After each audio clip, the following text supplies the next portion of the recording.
Welcome to Behind the DM Screen. It is May of 2026. We are 3DMs talking about our games and helping each other out. I'm Jeff Greiner. With me, as always, sometimes, is Sam Dillon. Say hello, Sam. Hello. And Mike Shea. Say hello, Mike. Hello. All right, that's your introduction. Let's dig right into it. We're going to start off talking about Mike's games. What's been going on, Mike? So I'm running 3 games. I am running currently a 14th level Tales of the Valiant game in Midgard called Scourge of the Dragon Empire, which is great. But I do that on my every Sunday. I have my Lazy GM prep show where I talk about that game. I also have been running for I think about 10 or 12 weeks now, maybe a little longer, a Dragonbane game for my regular Wednesday group. We just had a big momentous battle in that. We're kind of closing in one last big dungeon that's in the adventure book in that one, and then we're done. And then I have my irregular Daggerheart game. And this is with a long-time group that I've been playing with. We've been playing, I don't know how long it's been going on, but a long time. And it's online. All the players are playing online. The other 2 are mostly in person. Every so often somebody will play online. And it's about every other week. And I don't remember exactly how many sessions we're in on that. I thought that Daggerheart would be a good... this is kind of a high... The group generally seems to enjoy character-driven, big story, high fantasy stuff. So like, your old school style, you got killed by dysentery. I don't know that would suit that group particularly well. And I thought, and also, we play with Theater of the Mind, and it's a very sort of abstract story-focused group. And there was a lot of aspects of Daggerheart that I thought would fit well.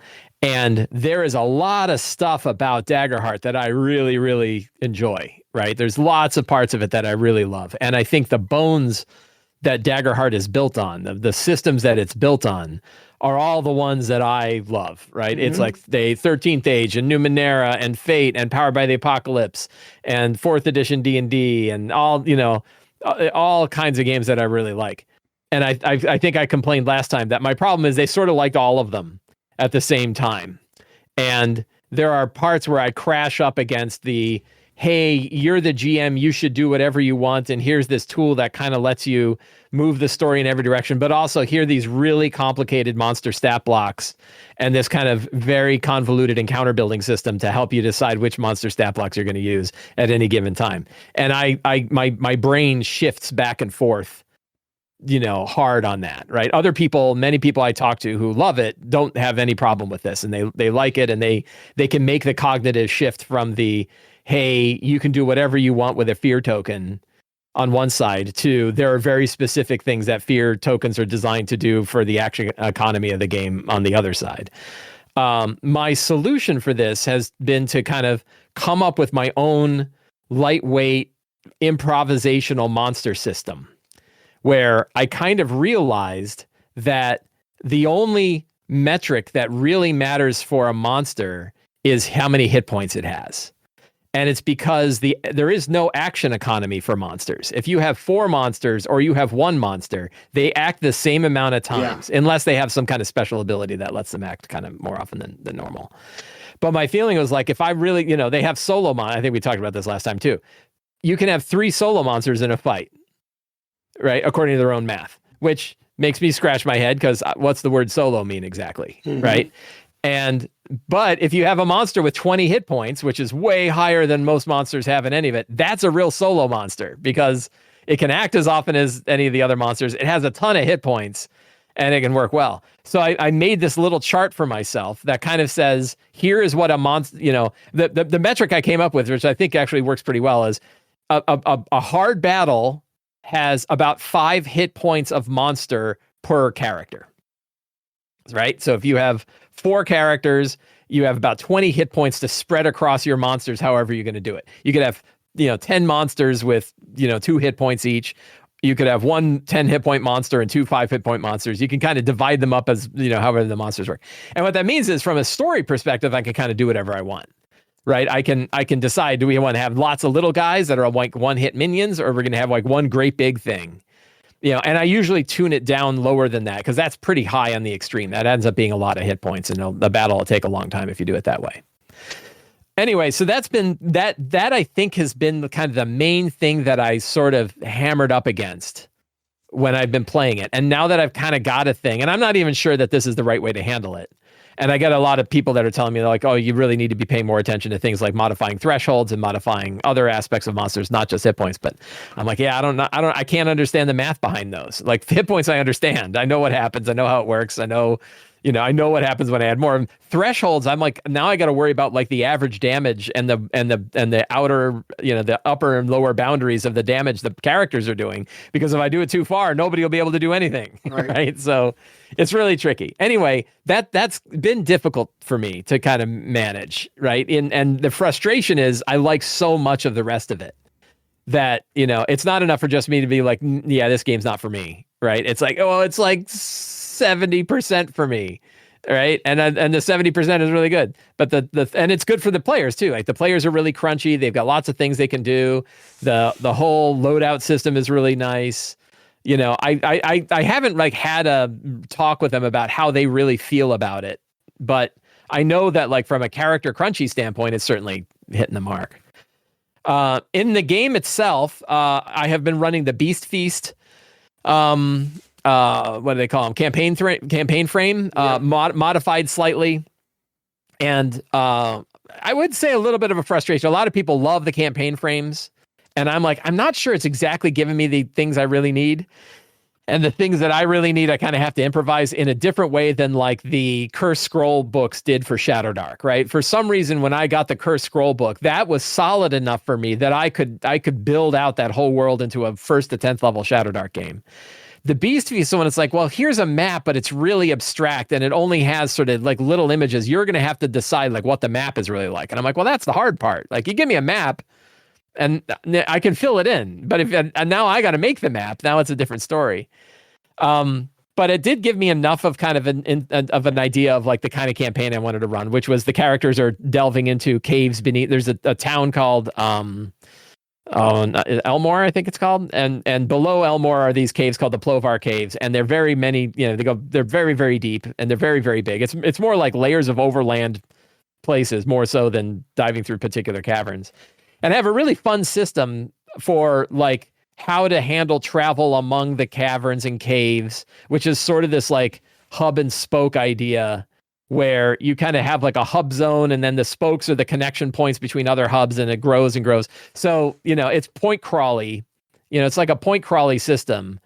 But one element that I added into it that I really liked is an element from Dark Souls, the video game series. And like one of the most kind of monumental moments in Dark Souls is like you're going into this it's basically a dungeon that's going upward, right? Like you're constantly going further and further up in this castle, and you're fighting really hard guys, and your resources are getting burned down, and it's really hard, and you're really far from anywhere that you wanted to be. And then you find this elevator, and you go into the elevator, and it goes straight down, and it lets you off right where you started in the beginning of the game.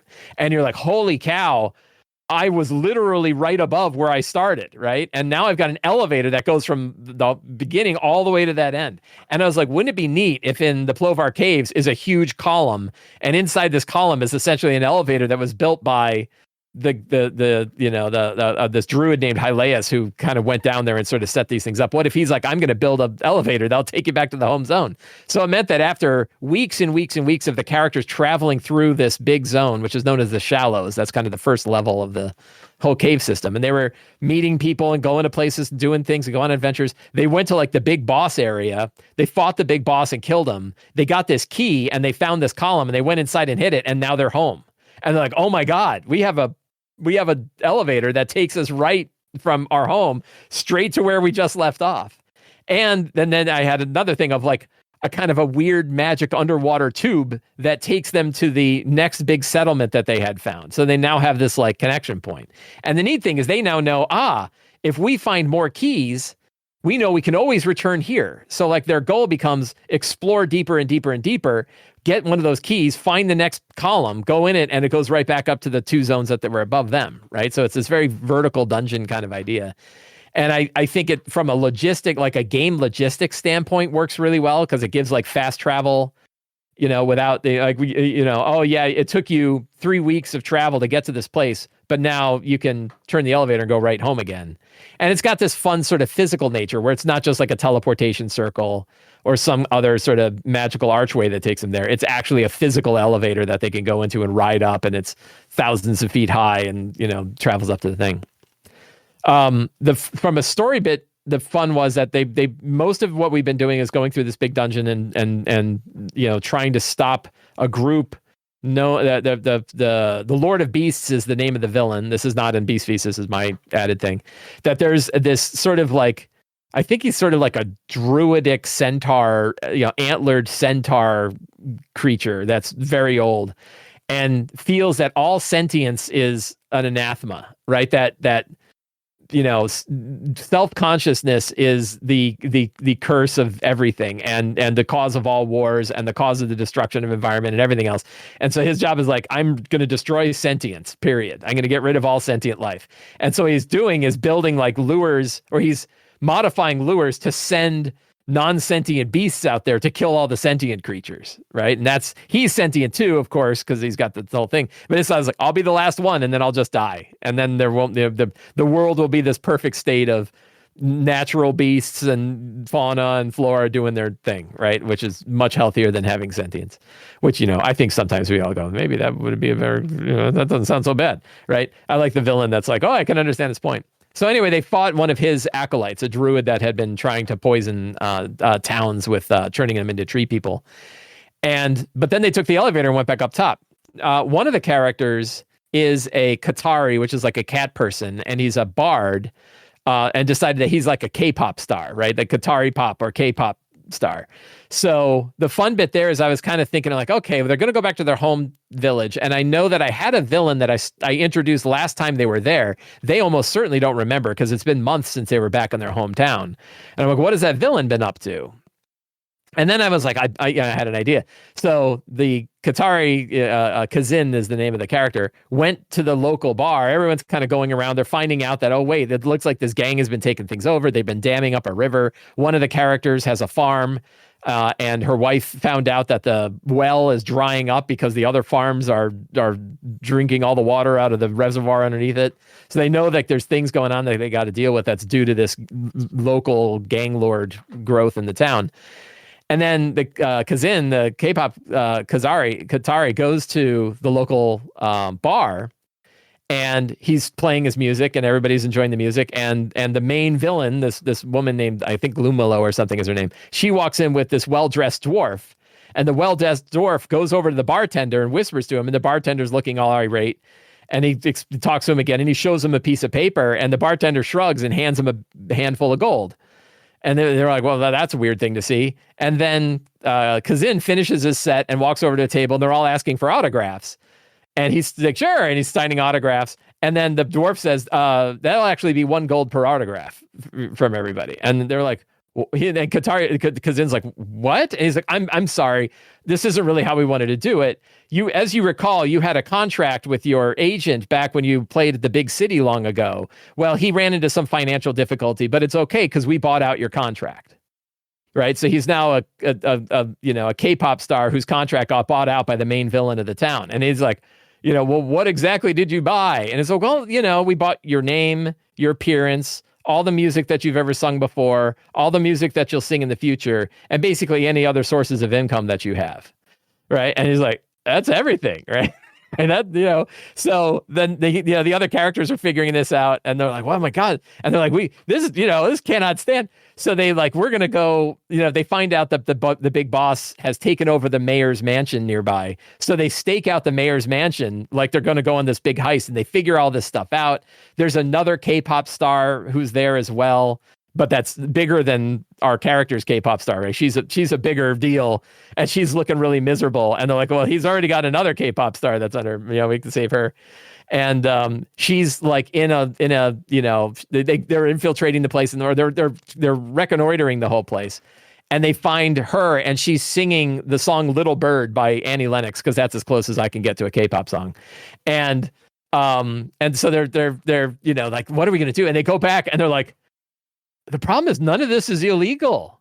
Like, they legally own the contract. They bought the farms. Like, we know they're bad. We know she was an assassin and she got kicked out. She got, she was in the big city. There's this place called the mythical place called the Big City, which we'd never go to, but the Big City, she was one of the assassin leaders of this gang war that happened there, and that it went really badly. So she was essentially either ran from it or was exiled from the Big City and now made her way here. And now she's starting her own criminal empire here, but her criminal empire is legal. So like, are we going to break in and kill her?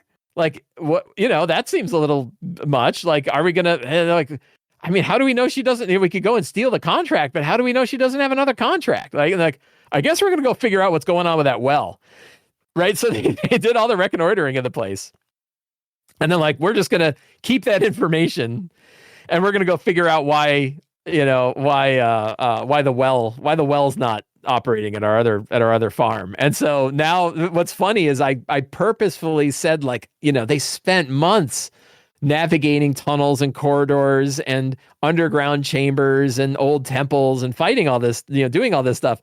And I'm like, I'm going to kind of give them a scene that's very different from all of that, which is this kind of really hard situation of a gang leader who is using twisted law to put pressure on the things that the characters love. And they're like, we're going down to that cave again. Like, we don't like all this stuff. We're going to go down to that cave. So now my game on Saturday, they're heading down, like they got to the well, and they're going down the well. And I'm trying to figure out, like, okay, what's down there? And the only thing I got is, and because everything is food based, is there are jelly slugs down there, which are, and I remember the character whose farm it is mentioned that when she cleared it out originally, she had to, that's Zahiri, she had to clear out all the jelly slugs in order to clear out the well so that they had this nice big well. And, I'm thinking like, well, I bet you the jelly slugs would come back, right? There's probably more jelly slugs. But then I'm also like, well, what did the bad guys do down in the caves below to suck all the water out of nearby farms and bring it to theirs? And I'm thinking, like, maybe they bound a big water elemental thing, and the water elemental is acting like a big water chute that's drawing all the water somewhere else.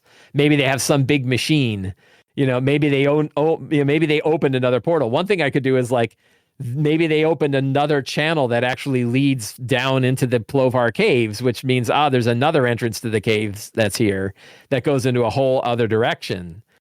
And they have to kind of like seal that off in order to get the well back again. It could also lead right into the basement of the manor that the bad guys are currently frequent. If I want to sort of get them back in that direction again, I could certainly have it all connect, so that they're like, oh, we actually found another entrance to the manor, and it's from underneath. The bad guys have dug underneath the manor, and that's how they got to the caves, in order to like suck all the water up from all the places that they don't own, so that they can essentially own the whole town. So that's kind of where things stand with my whole game, both from the feeling of the system itself and from the story of the game. Awesome. Is that the Beast Feast campaign frame? Is that the one that is clearly inspired by Delicious in Dungeon, as I recall? Yeah, absolutely. Okay. Yeah, that all sounds like storylines that fit into that. Yeah, we didn't finish Delicious in Dungeon, but we watched a bunch of it, Michelle and I, and so we got some ideas from there. I'm also told that I absolutely have to watch K-pop Demon Hunters. I mean, if you're gonna do this K-pop, I can't get myself right now. I can't get myself to do it. For what it's worth, I enjoy. I heard it's good. I know. Yeah. We also don't have Netflix right now. I resisted it for a while, but eventually I watched it, and it was actually decent. So it's worth checking out. Yeah. So any ideas about what could possibly be down in the well? What, where am I railroading the characters down a path? One of some of the feedback I got from the player who I played with for 25 years, right? I played with this guy forever. The feedback that he gave me about it was like, I don't know what we were supposed to do with that. Right? Like, I got that we had the contract, but like, I didn't know if we were supposed to go kill her, or if we were, and I'm like, I don't know. Like, I didn't, I set up the situation. You decide how you're going to address it. I said, I'm not going to, I will tell you if you're going to be screwed. But like, she's really bad. So if you stab her to death in the middle of the city, it's, that ain't the end of the world, right? Like, it means something. It will have a repercussion, but it's not, and I said, if you were leading down a path that's going to like ruin the game, I would tell you, right? I'll give you an idea of what your characters would know about it. But the idea that what they're doing is legal is kind of an interesting angle, right? It makes it harder than if they were just bad guys doing bad guy stuff. So, but some of the feedback I got was like, or the feedback I got was, I don't know what we're supposed to do. Some of like the impression that I got was, this is a really hard choice and we don't know how we're supposed to make it. And sometimes I think like we put a lot of choices in front of players and the reality is they didn't want choices. They just wanted to go like, what's the right answer, man? What path is the right path? Yeah. You go this way. Okay, thank God, right? Like, I mean, so if players wanted choices, most published adventures wouldn't be successful. Yeah, right. I mean, to a degree, right. within the frame, you get some choices, but like. Yeah, the story goes where the story goes, unless you're, on a rare right. I've had a lot of groups where, I do my whole 3-2-1 quest model where they generally have 3 quests. They go on one of them. They have 2 quests remaining. They go on one of those and the third quest is thrown out. Right. Yep. And that has worked pretty well because 3's not so bad. And there's usually good ways to show like what they're going to get. And I always make it very clear, like, if you don't do this one, that's fine. Like, it's not going to, if you miss out on one of the quests, it's fine. Or if you don't do this quest in the next 2, she's going to die, right? Like, right. You got to go rescue this. You're rescuing the former sultana of this place. This is a different campaign. But like, you're going to rescue her because you know that assassins are on their way to kill her. You probably have this, you could probably make one choice before that one. But if you make 2, she's probably going to be aced, right? And then that will move the story forward. You don't have to save her, right? Like the story will go forward with her dead. And the same is true with this. Like, they could be like, hell with all these guys, we're going right back to the caves again, right? Like, we'll go fix the well, but I don't give a about my contract, right? Like, they're gonna have to come down in the Plovar caves and sue me, right? If I'm gonna worry about my stupid contract. So yeah, sounds like fun. I look forward to hearing more about how it goes and how your feelings about Daggerheart develop over time. So yeah, I like it enough that I ordered the special edition of Hope and Fear, their new thing. So I'm not ready to toss it away yet, but yeah, there are aspects of it I'm definitely crashing on. I always joke that, man, I can't wait for Daggerheart 2. But I don't know that the things I'm having a problem with are the things that other people want. So I don't know. I agree. If you want to support The Tome Show, you can go to patreon.com/The Tome Show, and for as little as $1 a month, help me pay the bills, or as we were talking about before the recording, maybe I need to upgrade my mic. Maybe time for new mic. Maybe time for new mic. I just got this one like a year or 2 ago, but yeah, I understand how that goes. Tonight's not a great example of how my mic sounds, though, because I've had a sore throat and a cold for about 2 weeks, so my voice is a little bit off anyway. Now I'm going to set 15 minutes on my clock, and it is Sam's turn. It's funny, Mike, when you were talking about like the elevator thing and all that, that's a very like traditional mega dungeon style thing, right? Where there are dozens of entrances, possibly dozens of entrances.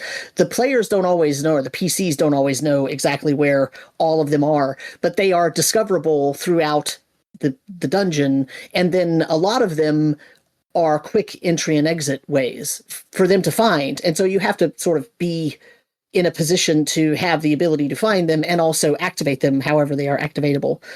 And then you can use them in perpetuity, relatively speaking. And so, yeah, that's interesting that's like one of the things that is, I do like the elevator aspect of it. It makes it it's almost a modern like thing, right? It's not just a teleportation circle. It's an elevator, but it's not really an elevator because it's in a magic fantasy land, but whatever. So that's kind of cool. I like that. My Arden Vol game is, it has a little bit of that in it. Speaking of mega dungeons. Yeah, speaking of mega dungeons, they are a high enough level now that they are pretty powerful and they can find a lot of things, but they spent a bunch of time up on the top ruin layer just recently because they wanted to get rid of the dragon, and they did in fact get rid of the dragon that lives up there, which is going to have other repercussions later on that they don't really know about yet. But right now they're sort of the talk of the town, right? Because they were able to get rid of the dragon. Sorry, and now remind me real quick what system we're talking about. Is this 2E? Is this? I'm running it in OSE. OSE. Old School Essentials. Old School Essentials. Okay, great. Yeah. And so they're the characters range from 6th to 8th level. Mm-hmm. So they're pretty high level in terms of that system, right? And they have a ton of items, right?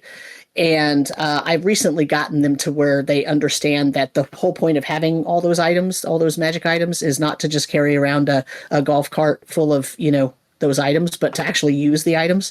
So they're starting to use the items. And in fact, they used a couple of pretty powerful items to actually defeat the dragon. And so they sort of have that. That's kind of a milestone thing that they did. But it's going to change a bunch of the dynamics about what's happening in the uppermost levels of the dungeon and in the ruins. And they don't know that yet because we haven't had enough sessions after the death of the dragon for them to see sort of the effects. But they also were able to get an audience with the main ruler in the area, and she's now given them a task. And so they now have a task. So they are directed to go to do something. And it's going to be very interesting when they find this thing that she sent them after. It's basically a MacGuffin hunt, right? And with consequences and different situations and circumstances. And so when they go find this thing, what's going to be really interesting, talking about choices about what do we do now, are they going to keep this thing for themselves? Because it's a super duper powerful item that is going to bring them a lot of joy in terms of what they want to do in the dungeon. Or are they actually going to hand it over to her? And with this group, it's up in the air. I don't know what they're going to do. It's equally likely that they, like some groups I've run in the past, right? It's obvious they're going to keep that thing when they find it. They're going to hide the fact that they found it from her. They're not going to tell her they found it. They're not going to tell anybody that they found it. And they're only going to use it when nobody is around to be able to see them, when they're delving, right? But this group could go either way. They could find it and be like, okay, well, even though we want to know really bad what it does, we're not going to take it. We're just going to package it up because we're going to give it right to her because we don't want to know because we've made this promise or agreement or whatever. And so that's what they're going to do. So I don't know how they're going to do. Meanwhile, I started a 4th edition game. And I think I said this on one of the past episodes, but just so that Mike can hear this, my plan was to run a 1 or 2 shot, but I really wanted to know. I basically said to some of my friends, I have a bunch of friends in Canada who I play online with all the time, and they're very open to lots of different systems. And I said to them, hey, you all know 4th edition, right? It's been a long time since anybody has played, though. I want to know if I still like it as much as I liked it when I ran it when it was the current edition. It's been a while now, right? And they all said, okay. So I got like four of them said, yeah. So we met and I ran them through 2 sessions, a little, first level, little dungeon crawl with some, social interaction. And of course, now it's a campaign. Now it's turned into a campaign. We've had 11 sessions now, or 12 sessions, and so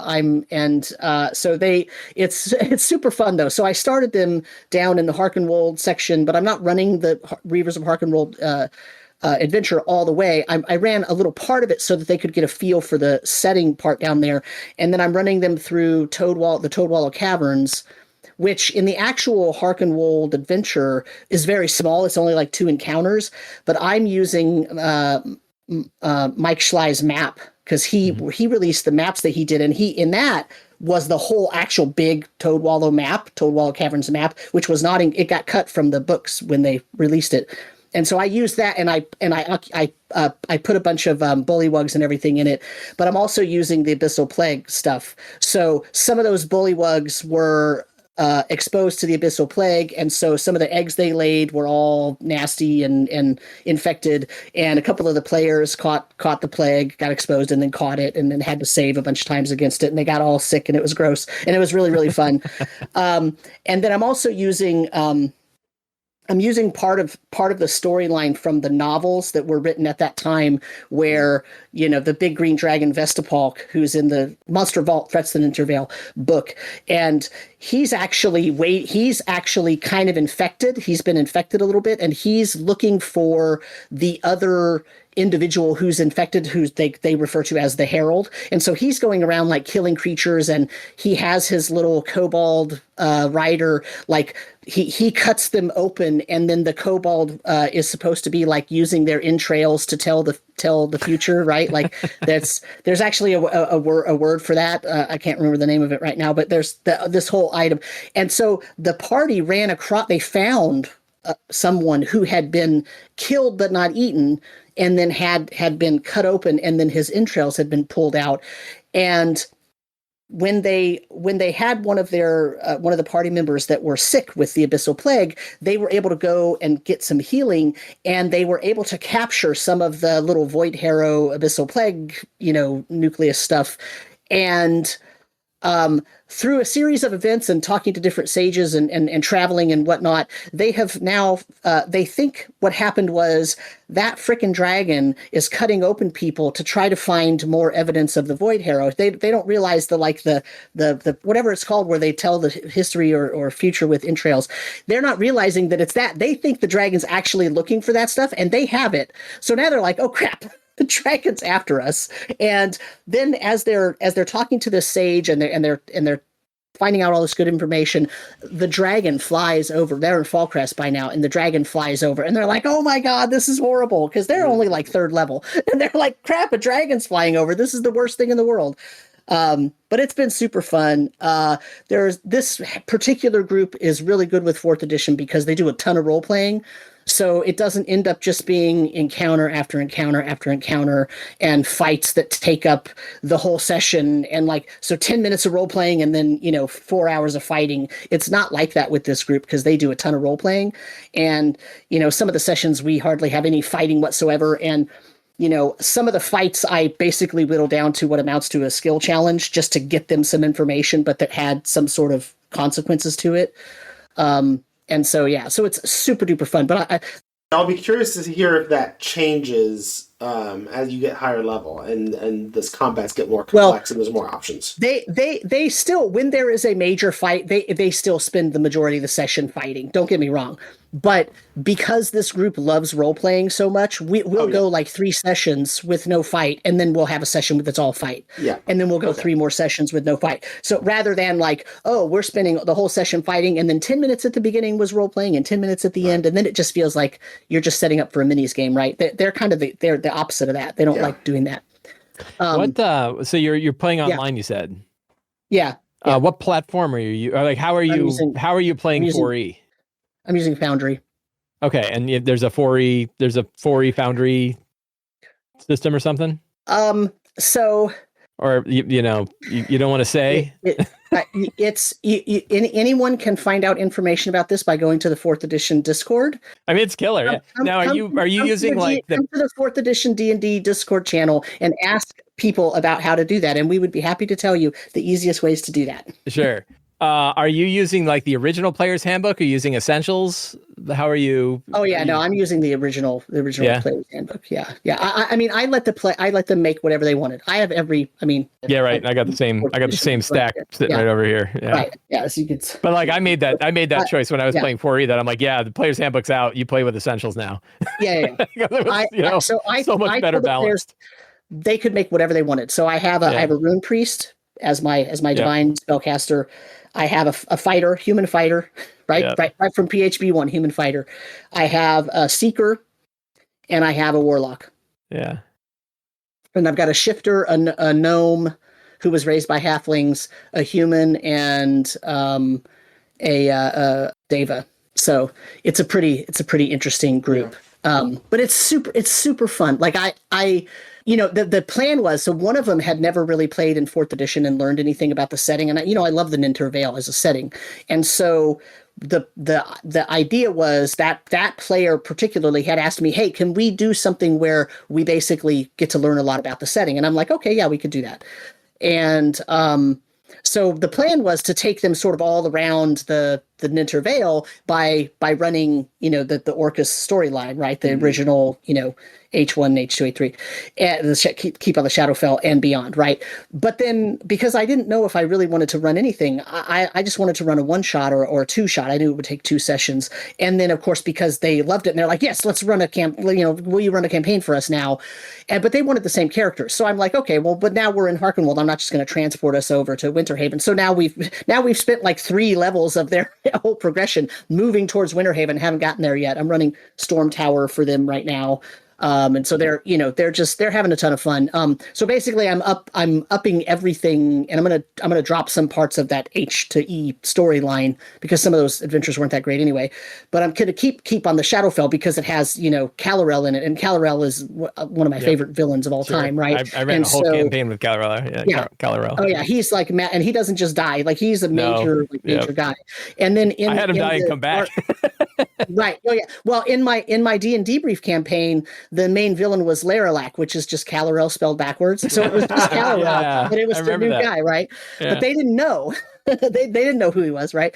So now they're gonna be like, that name sounds weird. Oh wait, because this was these same players. Oh. But so what's going to happen is in Madness at Gardmore Abbey, there is a guy named Vaden Cartwright who has a bit of the Void Harrow, which is why I brought in the Abyssal Plague stuff. Mm-hmm. And they're going to have to end up going and freeing that piece of, they're going to have to capture that piece of Void Harrow, which means I'm also putting the Deck of Many Things in this. So now the sage that they're talking to in Fallcrest, who's sending them to Winterhaven, is going to give them one of the cards from the Deck of Many Things and tell them to take it to Padraig as payment for him helping them on the next leg of their whatever their task is, right? So I've got it all strung together, and it's not exactly the initial 4th edition setting campaign thing, but it's basically that with a lot of adjustments, which is how I run everything anyway. So that's just how it works. And so that's can I share a fun stat? Sure. I was just trying to remember when we were talking classes and stuff like that. Near the end of 4th edition, there were 55 player classes, 3,000 feats, 7,400 character powers, and 8,800 magic items. This was was in that database that they had. You remember when they had the D&D Insider database? There is an online database that has not been shut down that you can actually just go. It's searchable, really, and it tells you all that. I can shoot you a link in Discord. I'll find it. Yeah. But yeah, well, they were publishing. It's iws.mx/D&D. Yeah, so, I found it with a quick Google search. Yeah, they have 77. But it's 77 classes. I mean, I guess classes, right? Yeah, because this was before they had like 5e subclasses and stuff. Yeah. Sorry, right. Oh yeah. Because you had classes, then you had Paragon Paths, and then you had Epic Destiny. 3,200 feats on here. Yeah, I know, it's crazy, right? But yeah, so it's really fun though, and the thing is, like, it's been long enough that none of the players remembered anything, right? So we basically started playing it as if we had never played it before, and we were learning the rules again as we went. Right. Yeah. And they're just now at that point where they're learning the rules where they're getting pretty good at them now, right? Like, the things like the weird stuff like concealment, because the warlock has concealment if she moves 3 squares after she takes an action in combat, she gets concealment. Well, concealment's weird in 4th edition because it gives you a -2 to hit. So everybody else gets a -2 to hit unless you're more than 5 squares away. And then it's a -5, right? So it's like one of those weird, like, edge case rule things that ends up popping up if a character has an ability that includes it. But you don't usually think about it most of the time. So it's stuff like that we had to learn again because none of us have played 4th edition for a really long time. So, but it's really fun. I don't think it's going to go to 30 levels because I think we're going to get bored of it before then, right? Which is why I'm putting in Shadowfell Keep, and then I'm putting in Madness at Gardmore Abbey, and then they'll probably end at Thunderspire Mountain in terms of where whatever big crescendo of the adventure is going to be, because by then I think we'll be ready to put it down and not worry about it anymore. But I don't think we're going to go to 30 just because I don't want to play it for 5 years. Right. And that's what it's going to take. Because as soon as you get past like level 5 or 6, it literally takes 5 hours for one fight. So you're even if your players are really fast, and even if you make adjustments to the creatures, because I use the Monster Manual 3 math for all the creatures, even if they're older, if it's an older adventure, whatever, I'm using all Monster Manual 3 editions and like everything plus, right? Plus regular, adjustments to make it so that it goes as fast as possible. But it's a long time. It just takes a long time. Yeah. And I don't think they're going to want to do that for 30 levels of play. I think 10, maybe we might get to 12, right? That way they get a Paragon path and then they can be successful and that'll be fine. So, Sounds but fun. yeah. So that I have to give my own little pitch that for people who really want to enjoy the 4th edition experience from the lead designer of 4th edition, check out 13th Age. Right, 13th Age is. Rob Hainsel was like, "This is the one I wanted."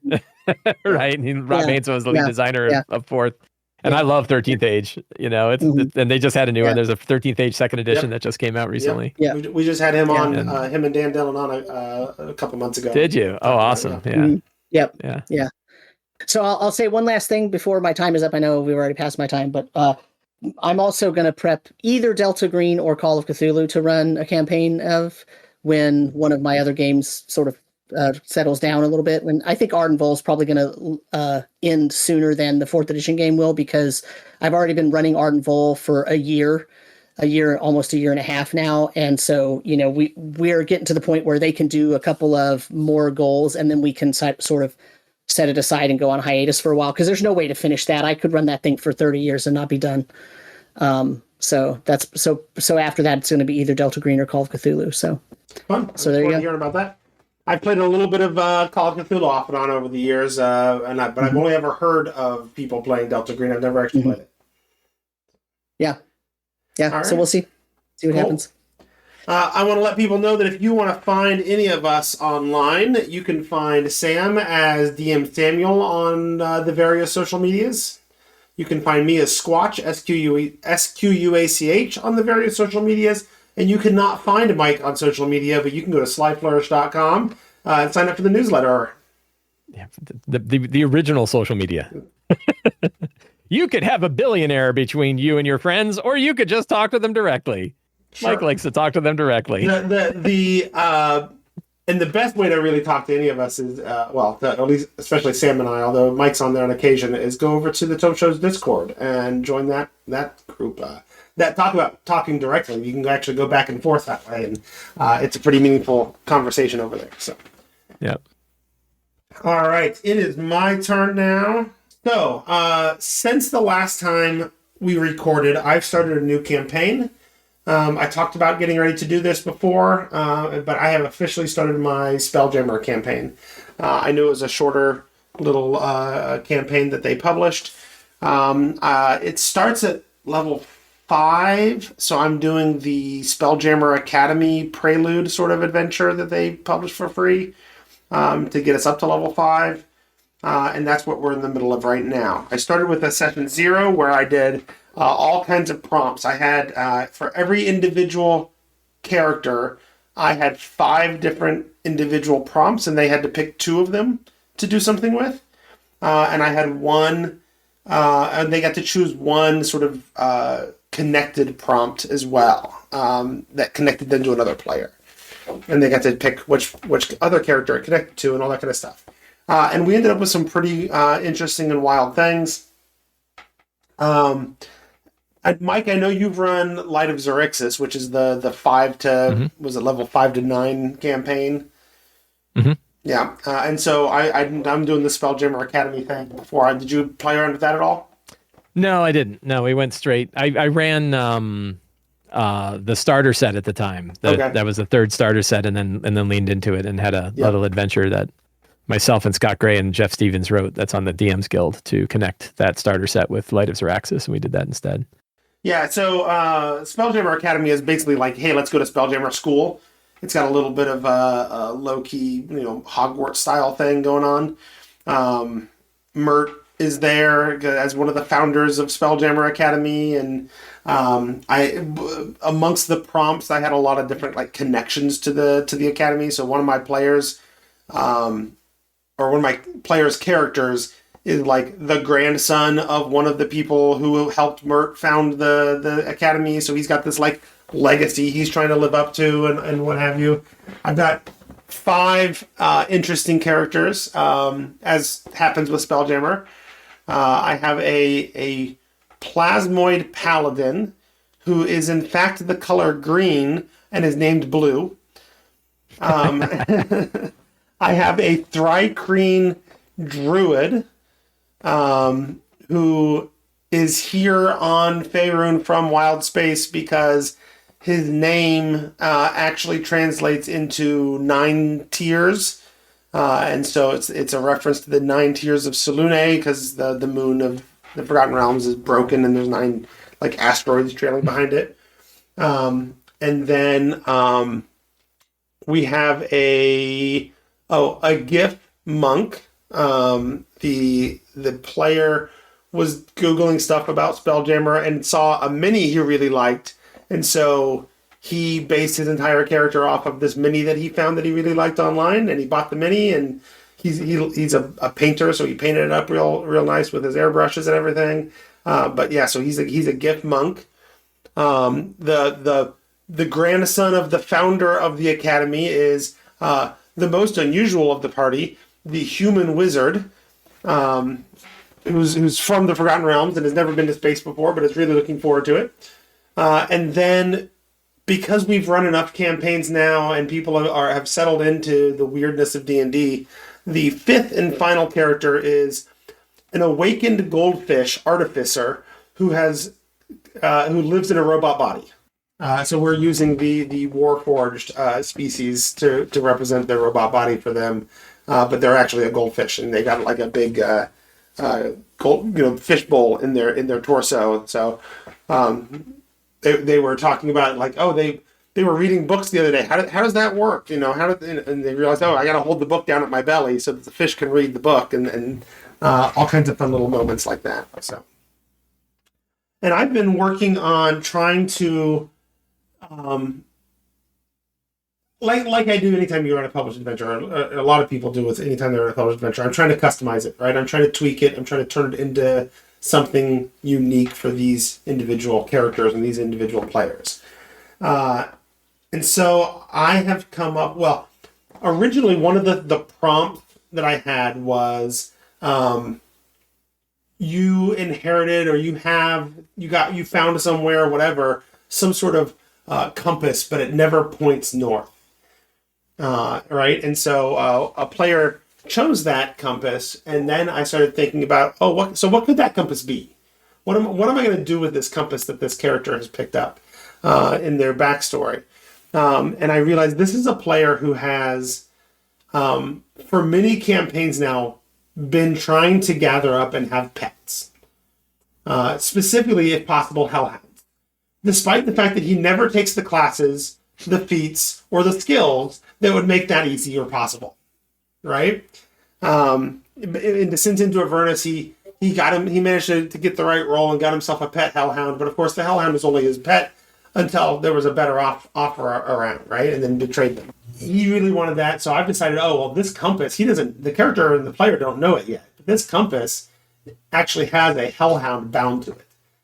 And later in the campaign, when they get to Rock of Brawl, which is this asteroid city out in space, when they get to the Rock of Brawl, he's going to find an old derelict, like one tiny little 1 or 2 person, like almost a spell jamming motorcycle that nobody knows what to do with, and it's just been sitting around rusting and whatever. And it turns out that this compass can activate it, and it roars to life with the growling of the hellhound and the flames and whatever. And so I'm like, that'll be a neat little thing, and he can kind of have his pet hellhound. Finally, after all these years, all these campaigns, he can finally have his pet hellhound. And then I'm like, but then I'm at the risk of making him like too special, and nobody else is special. Right. What else can I do to make other people special? So I kept coming up with other things. The character of the artificer, the goldfish robot artificer, is big into ravens and crows and corvids and that kind of stuff. And so I decided, and part of her background and her prompts is that the character's mentor that taught them how to be an artificer, she was actually awakened hundreds of years ago in the place that is now Spelljammer Academy by the other character's grandfather who helped found the academy. So she's been there for over 100 years. and got to know, the mentor who was an artificer that taught her artificing and helped build the robot body. And now he's gone missing. The mentor's gone missing. And so I borrowed from, what was the old, like 60s, 70s,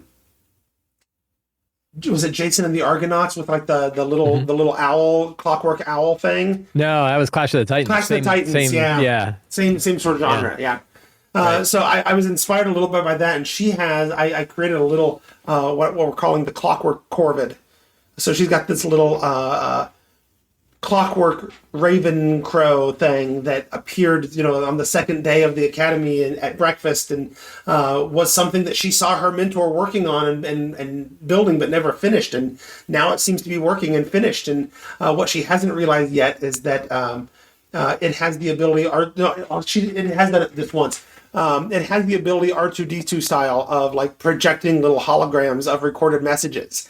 And so she's already gotten this message from the mentor that the Corvid was left behind for her, and there will be other messages to be found later down the road, I imagine. I don't know. I haven't made these things up. You do this as you go, right? So that's her thing.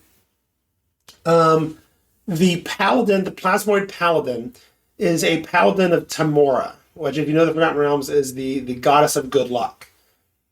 And so we're leaning into the luck thing. And so he found, at the end of their first day of the academy, he went back to his bunk and he found on the floor in front of his bunk a book that has the holy symbol of Tamora on it. He was originally going to I should find who this belongs to and return it or whatever. And then he saw the holy symbol of Tamora on the cover and said, oh, maybe it's a stroke of good luck. This was left here for me. And so this is a little book I've created called The Gambler's Guide to Wild Space. And in it, it describes various maneuvers. And so by reading and studying this book every day, he gets access to one maneuver that he can do. It's a little like bonus action extra thing that he can do once per day. But there's a menu, he's got 3 or 4 options, and as he reads more, he might discover more options or whatever of the cool extra thing that he gets to do. Because I'm trying to keep everything, about a half a feet sort of at power level, 1/2 feet, right? Does he also have incredible luck playing casino games as well? I mean, the opportunity has not come up yet, but...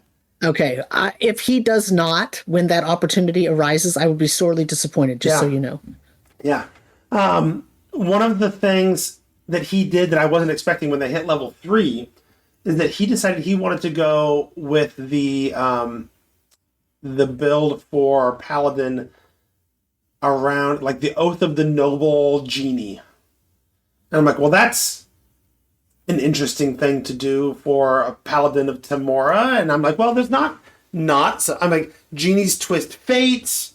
Luck is interacting with fate. Maybe there's a thing there. And so I did a little bit of Googling and looking around and thinking about things, and stumbled on in the 5th edition version of the Infinite Staircase book. There is established a genie, a powerful genie that interacts with adventurers and sends them off to complete great tasks and whatever, named Nefas. And I decided, I think maybe Nefas wrote The Gambler's Guide to Wild Space, and it's just been around for so long that other people have added to it and whatever. And now it's got so many little marginalia and added pages and all kind of stuff that Nefas's original work is maybe 40% of the current book. But then it's got all these other fun little bits and pieces in there. I'm currently reading the Dungeon Crawler Carl series, and there's a book like that in that where different people have added to it over the years or whatever. And so I was a little bit inspired by that as well, and figured, maybe Nefas started off before he became this great and powerful genie. He was an adventurer himself, and that's why he's got this affinity for adventurers, and and calls on good luck Tamora and whatever. So that's what I've got there. The other 3 don't have any connection to theirs yet, but there are plans. The monk, the Gift Monk, that player is a musician who's into old school 70s 80s rock, and so he oftentimes gives a a hair metal, a glam band sort of bent to his characters and whatever. And in his backstory, there's this tale of a captain came to your hometown, was looking for people to join her. You didn't go, and you've regretted it ever since. What did they do? Where did they go? What did they find? What great treasure did they find that you missed out on?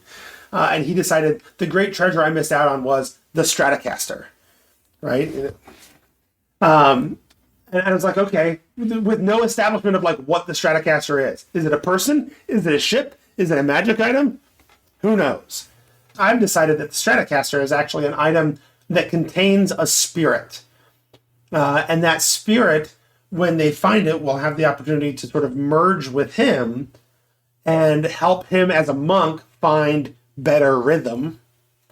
And so there'll be some guidance from that. And the spirit is the spirit of an astral elf who is resisting the empire from within and whatever. So the spirit, doesn't communicate directly, but has knowledge of the larger plot in Light of Xerxes, which deals with the astral elf empire destroying worlds. And then the last one is our Thri-kreen druid with the name that means 9 tiers. And I decided that that's somewhat prophetic, right? His name is 9 tiers, and he has to go to this planet with a moon with 9 tiers. That's got to be a thing, right?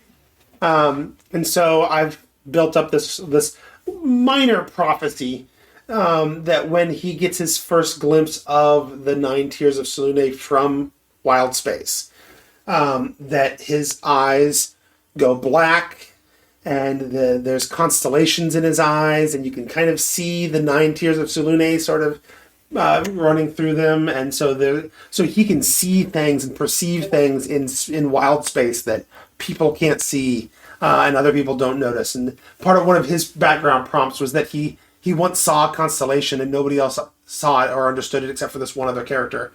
And now there's a reason for that, right? It's because he has this connection. He has this prophecy, this connection to Wild Space where he can see things that other people don't notice. So those are all the things I've been doing to sort of tweak and customize all of these things for my characters. We're 3 sessions in now. We're getting ready. Would be 3 sessions in, but we canceled last Friday because I could barely talk, and it's hard to DM if you can't talk well. And I didn't want to make everybody else sick. So we finished 2 sessions. We're about to do our 3rd session on Friday. There's a total of 4 sessions in Spelljammer Academy, and I've already planned out and plotted sort of when each of these little custom things appear, because I want them to appear early on so they have time to sort of develop and grow and go places. But I don't want it to be like, okay, it's session 1, here's everybody's special thing, right? I want it to be a little more organic and feel more natural than that. So yeah, that's my campaign. That's what I'm doing right now. Anytime the Stratocaster is talked about or thought about in the game, are you going to have like Stevie Ray Vaughan playing in the background? Some sort of riff in the background that plays. Yeah. It didn't occur to me until just now. I was originally going to make it like a lantern or something, but it occurs to me right now it should be like a lute. Yeah. Yeah, totally.